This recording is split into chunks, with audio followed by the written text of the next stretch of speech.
அப்பாடா! கல்யாணம் ஒரு வழியா நின்னுடுச்சு. இதுக்கு மேல எந்த பிரச்சனையுமே இல்ல அப்படின்னு சொல்லிட்டு மண்டபத்த விட்டு வெளிய போன அண்ணத்துக்கு மிகப்பெரிய அதிர்ச்சியான ஒரு விஷயத்த இந்த ரம்யா வந்து வீடியோ மூலியமா வந்து அனுப்பிவிட்றா. இத பார்த்த அண்ணன், சண்முகம், கார்த்திக் 3 பேருமே வந்து பதறி அடிச்சு மறுபடியும் வந்து ரம்யா கிட்டயே ஓடுறாங்க. அப்படி என்னதான் அவ வீடியோ அனுப்பிச்சு விட்டா அப்படின்னு சொல்லிட்டு தாங்க இந்த வீடியோல பார்க்க போறோம். இப்ப வந்து அவ்வளோதான். எல்லாமே க்ளோஸ். நம்ம அண்ணன் தான் ஜெயிச்சுட்டாங்க. இந்த ரம்யா வந்து தோத்துட்டா அப்படின்ற மாதிரி நினச்சிட்டு இருக்க சமயத்தில் மண்டபத்தை விட்டு தாண்டி கூட வெளியே வரலங்க. உடனே ரம்யா ஃபோனை போடுற அண்ணத்துக்கு ஃபோனை போட்டு என்ன ஜெயிச்சிட்டேன்னு சொல்லிட்டு ரொம்ப சந்தோஷப்படுறியா அப்படின்ற மாதிரி கேட்க, ஆமாண்டி நான் ஜெயிச்சிட்டேன் தான், இப்போ என்ன அப்படின்ற மாதிரி கேட்க, ஹலோ ஹலோ மேடம் அடங்குங்க, நீங்கள் இன்னும் ஜெயிக்கல சரியா, எவ்வளோ நீங்கள் கிளியராக ஸ்கெட்சு போட்டு எல்லாம் பண்ணாலும் கடைசியில் ஒரு இடத்துல மிஸ் பண்ணிட்டீங்களே அப்படின்ற மாதிரி சொல்ல, என்ன சொல்லிட்டு இருக்க ரம்யா அப்படின்ற மாதிரி கேட்க, உனக்கு ஒரு வீடியோ அனுப்பிச்சிருப்பேன், வீடியோ அதை பாருமா கண்ணு அப்படின்னு சொல்லிட்டு ஃபோனை வச்சிடுறா.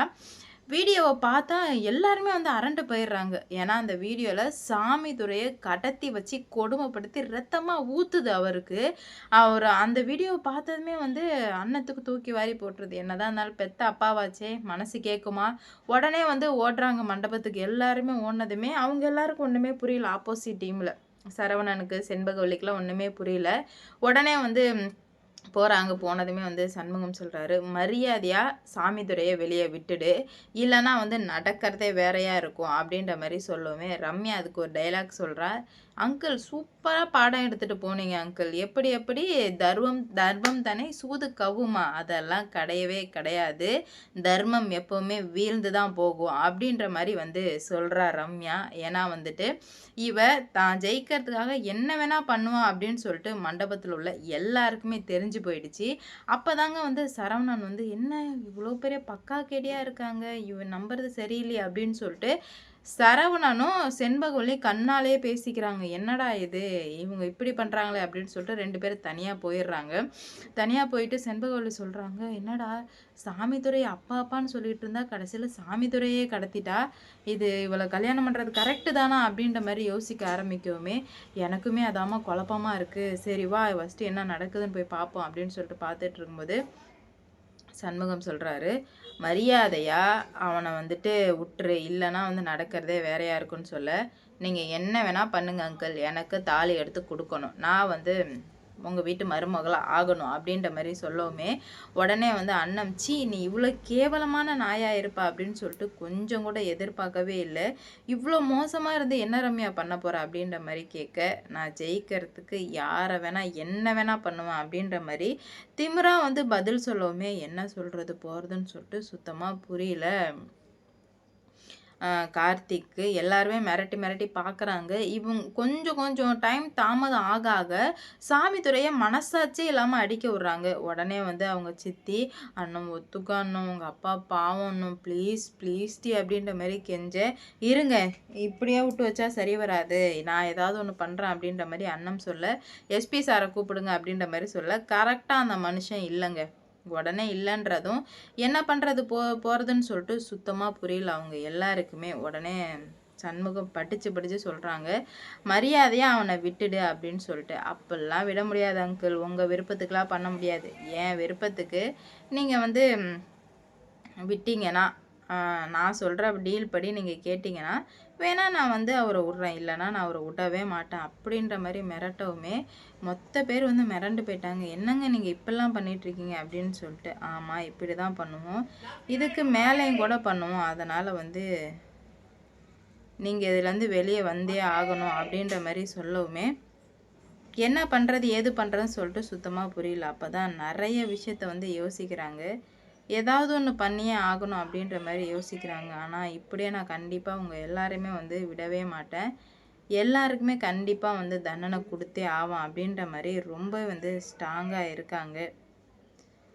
உடனே வந்து அண்ணன் வந்து என்ன பண்ணுறது மாமா அப்படின்ற மாதிரி சொல்ல, அமைதியாக இரு அண்ணன், இரு பொறுமையாக பார்க்கலாம், நம்ம ஃபஸ்ட்டு போய் சாமிதுரையை தேடுவோம் அப்படின்ற மாதிரி சொல்ல, ஐயா அங்கிள் நீங்கள் சாமிதுரை அங்கிளை தேடினா மட்டும் அவர் கிடச்சிருவாரா, கிடைக்க வாய்ப்பே இல்லை, கிடைக்கவும் வந்து நான் விடவே மாட்டேன் அப்படின்ற மாதிரி சொல்கிறவங்க ரொம்ப இதாக பேசுகிறா.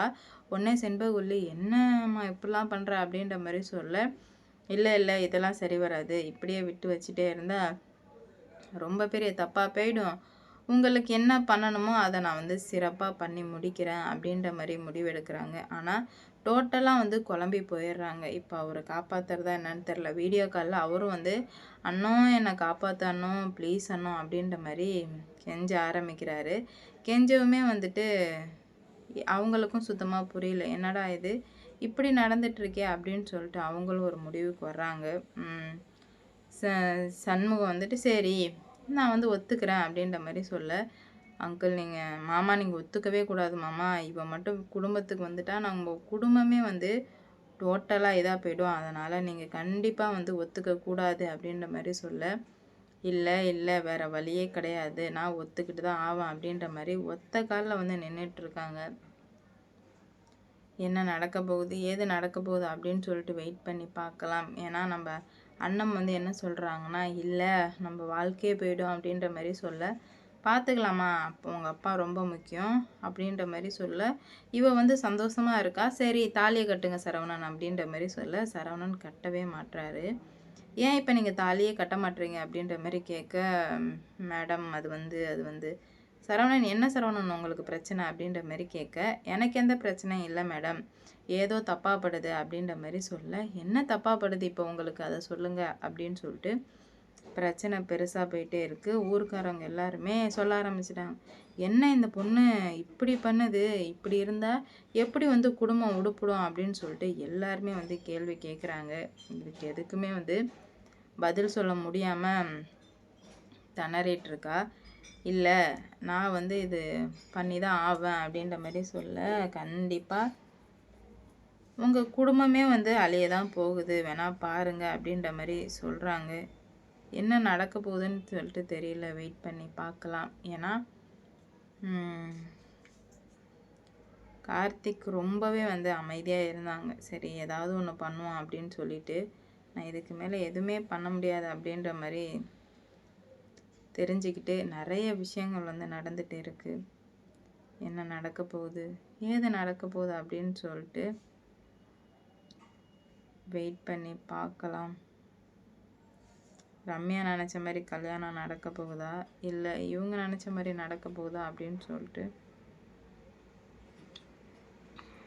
பார்ப்போங்க. இவ்வளோ கேவலமாக சீப்பாக கேம் ஆடுவா அப்படின்னு சொல்லிட்டு அவங்க யாருமே வந்து எதிர்பார்க்கவே இல்லை. அவங்களே ரொம்ப அதிர்ச்சியில் இருக்காங்க. என்னடா இது இப்படி நடந்துட்டுருக்கே அப்படின்னு சொல்லிட்டு அவங்களே வந்து அதிர்ச்சியிலேருந்து மீளா துயராக இருக்காங்க.